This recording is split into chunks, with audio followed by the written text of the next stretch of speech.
according to the government, ghost guns are very bad and they need to be highly regulated. So, what is a ghost gun and does it yell boo? So, a ghost gun is just any gun that doesn't have a serial number, at least one that you can make that doesn't have a serial number. Majority of the time, it's going to be some type of AR type gun, whether it be a AR pistol or AR rifle, or it's going to be more like a Glock handgun. And the reason that it is considered a ghost gun is because when you buy the thing, you don't have to go through an FFL dealer to get it. So there's no background check to be able to get the part. And the government can't track the gun because there is no serial number on it. But the thing about the ghost guns are they're not complete when you get the parts. Because it's not a complete gun, it is only a part of the gun. So if this were a ghost gun here, then this is actually a grip module for a SIG P320. But say, use your imagination, and say that this is a ghost gun. So the magazine well would be solid. There would be no hole there. You wouldn't have the opening for the trigger assembly to go in, and there wouldn't be any other holes that would make it look like or be able to function as a regular gun, because what the 80%, they're usually either called like 80% lowers or 80% grips, something along those lines, because what these things are just either solid pieces of metal or solid pieces of polymer of some sort that you have to go back in and use a jig of some sort and a milling machine, whether it be a drill press with a drill bit attachment on it, or an actual CNC machine, or a some type of milling equipment to be able to get the rest of the material out of the grip module, or if it's the lower on the AR, so it would be what you would be getting that way would be just that part of the AR, just the lower receiver. It wouldn't have the trigger assembly in it. It wouldn't have the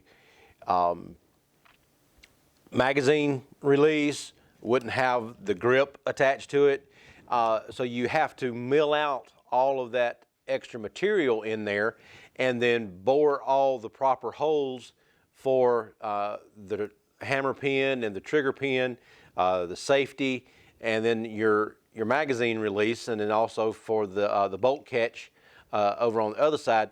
So you have to be able to at least follow instructions very well and have a modicum amount of skill as far as being able to use hand tools at the very least to be able to make a ghost gun work, because otherwise it's just a piece of metal laying there, or it's a piece of plastic. So you can't do anything with a ghost gun that you get before it is milled out to be able to make it into an actual firearm. And it's already law that you can't sell a firearm that doesn't have a serial number on it. So when you make these ghost guns, it's not something that you're going to be able to sell. It's just something that you can use yourself. And that was the whole point of having these 80% lowers and 80% grip modules to start with, was it so people could make their own guns enjoy the process of doing it, and then also be able to put a gun together exactly like you wanted to, and be able to have some fun while they're doing it. But it's not anything that you're going to be able to sell because it doesn't have a serial number on it, and you don't go through an FFL dealer when you buy the part to begin with. You order it online, or you can go to a store that sells gun parts, and they would have them there in some cases.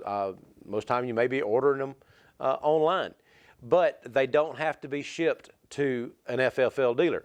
Now this AR here, I actually built myself out of different parts. And when I ordered it, the lower receiver, I was not a FFL dealer at the time, so I had to get it sent to a local FFL dealer for me to be able to pick up just this part.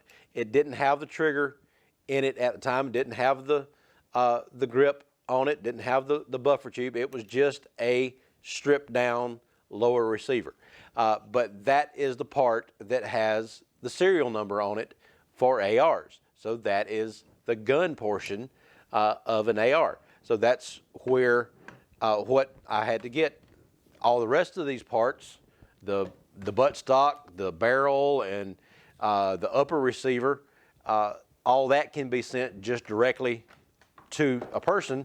You don't have to go through a FFL dealer to be able to get those parts, but you do have to get the serialized parts to be able to do that. Now, for a gun like this is the part that is the gun. This is the fire control group out of this SIG P320.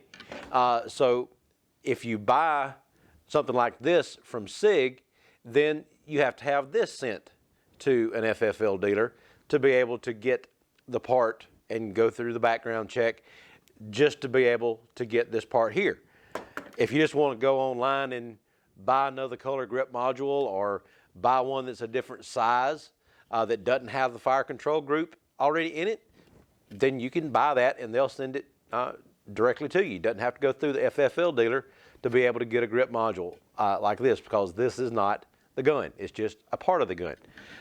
In the law's eyes, this is the gun because it has the serial number engraved on it.